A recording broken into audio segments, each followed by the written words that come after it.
दोस्तों, भगवान श्री कृष्ण भगवत गीता के 14वें अध्याय के 3रे श्लोक में कहते हैं, मम योनिर्महद्भ्यहं तस्मिन् गर्भं दधाम्यहे संभवः सर्वभूतानां ततो भवति भारत। इसका अर्थ है, भगवान कहते हैं, मेरी 8 तत्वों वाली जड़ प्राकृतिक अर्थात जल, अग्नि, वायु, पृथ्वी, आकाश, मन, बुद्धि और अहंकार ही समस्त वस्तुओं को उत्पन्न करने वाली माता है और मैं ही ब्रह्म रूप में चेतन रूपी बीज को स्थापित करता हूँ। इस जड़ चेतन के संयोग से ही सभी चर अचर प्राणियों का जन्म संभव होता है। दोस्तों, यहाँ हम आपकी जानकारी के लिए बतला दें कि संसार यानी प्राकृतिक 8 जड़ तत्व अर्थात 5 स्थूल तत्व और 3 दिव्य तत्व से मिलकर बना है। स्थूल तत्व हैं जल, अग्नि, वायु, पृथ्वी और आकाश और दिव्य तत्व हैं बुद्धि, मन और अहंकार। फ्रेंड्स, हमारे स्वयं के 2 रूप होते हैं, एक बाहरी दिखावटी रूप जिसे स्थूल शरीर कहते हैं और दूसरा आंतरिक वास्तविक दिव्य रूप जिसे जीव कहते हैं। बाहरी शरीर रूप स्थूल तत्वों के द्वारा निर्मित होता है और हमारा आंतरिक जीव रूप दिव्य तत्वों के द्वारा निर्मित होता है। फ्रेंड्स, सबसे पहले हमें बुद्धि तत्व के द्वारा अहंकार तत्व को जानना होता है। अहंकार अर्थात अह जोड़ आकार अर्थात स्वयं का रूप,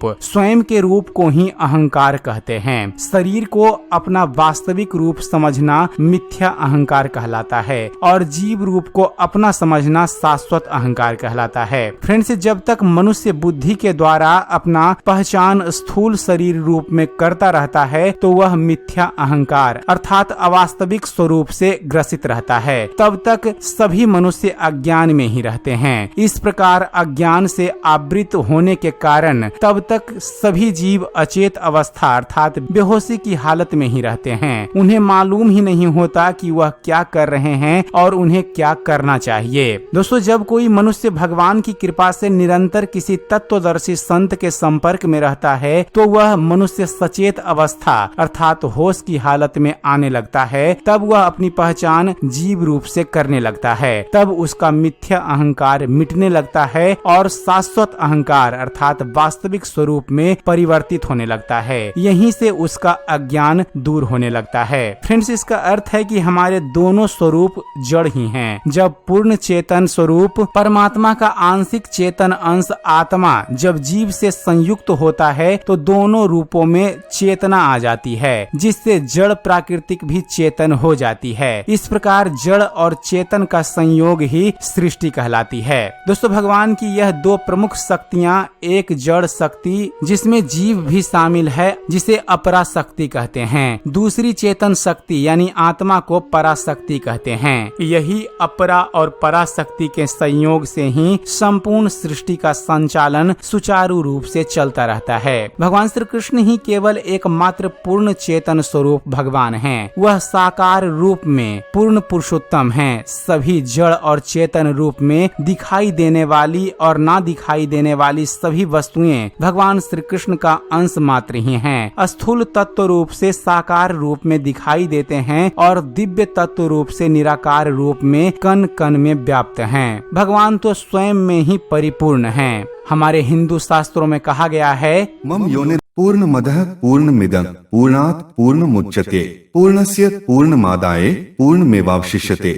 अर्थात जो परिपूर्ण परमेश्वर हैं वही पूर्ण ईश्वर हैं, वही पूर्ण जगत हैं। ईश्वर की पूर्णता से पूर्ण जगत संपूर्ण है। ईश्वर की पूर्णता से पूर्ण ही निकलता है और पूर्ण ही शेष बचता है। यही परिपूर्ण परमेश्वर की यह पूर्णता ही पूर्ण विशेषता है। दोस्तों, संसार में कुछ भी नष्ट नहीं होता है। ना तो स्थूल तत्व ही नष्ट होते हैं और ना ही दिव्य तत्व नष्ट होते हैं। स्थूल तत्व के मिश्रण से पदार्थ की उत्पत्ति होती है। पदार्थ ही नष्ट होते हुए दिखाई देते हैं जबकि स्थूल तत्व नष्ट नहीं होते हैं। इन तत्वों की पुनरावृत्ति होती है, परंतु जो चेतन तत्व आत्मा है वह हमेशा एक सा ही बना रहता है। उसमें किसी भी प्रकार का परिवर्तन नहीं होता है। जीव स्वयं में अपूर्ण है। जब जीव आत्मा से संयुक्त होता है तब यह जीवात्मा कहलाता है। इससे सिद्ध होता है कि जीव जड़ ही हैं और आत्मा जो कि भगवान का अंश कहलाता है, अंश कभी भी अपने अंशी से अलग होकर भी कभी अलग नहीं होता है। इसलिए जो आत्मा कहलाता है वह वास्तव में परमात्मा ही है। उदाहरण के लिए जिस प्रकार कोई भी शक्तिशाली मनुष्य अपनी शक्ति के कारण ही शक्तिमान बनता है, शक्ति कभी शक्तिमान से अलग नहीं हो सकती, उसी प्रकार भगवान शक्तिशाली हैं और अपरा और परा भगवान की प्रमुख शक्तियां हैं। इसलिए जीव भगवान से अलग नहीं हैं। इस प्रकार जीव स्वयं भी अपना नहीं है, तो स्थूल तत्वों से निर्मित कोई भी वस्तु हमारी कैसे हो सकती है। जब इन वस्तुओं को हम अपना समझते हैं तो इसे मोह कहते हैं। मिथ्या अहंकार के कारण हम स्वयं की पहचान स्थूल शरीर के रूप में करने लगते हैं और मोह के कारण शरीर से संबंधित सभी वस्तुओं को अपना समझने लगते हैं। तब फिर प्रश्न उठता है फ्रेंड्स कि संसार में अपना क्या है। फ्रेंड्स, जीव का जीवन आत्मा और शरीर इन दो वस्तुओं के संयोग से चलता है। यह दोनों वस्तु जीव को ऋण के रूप में प्राप्त होती है। जीव को भगवान ने बुद्धि और मन दिए हैं। बुद्धि के अंदर विवेक होता है और मन के अंदर भाव की उत्पत्ति होती है। जब बुद्धि के द्वारा जानकर मन में जो भाव उत्पन्न होता है उसे ही स्वभाव कहते हैं। यही भाव ही व्यक्ति का अपना होता है।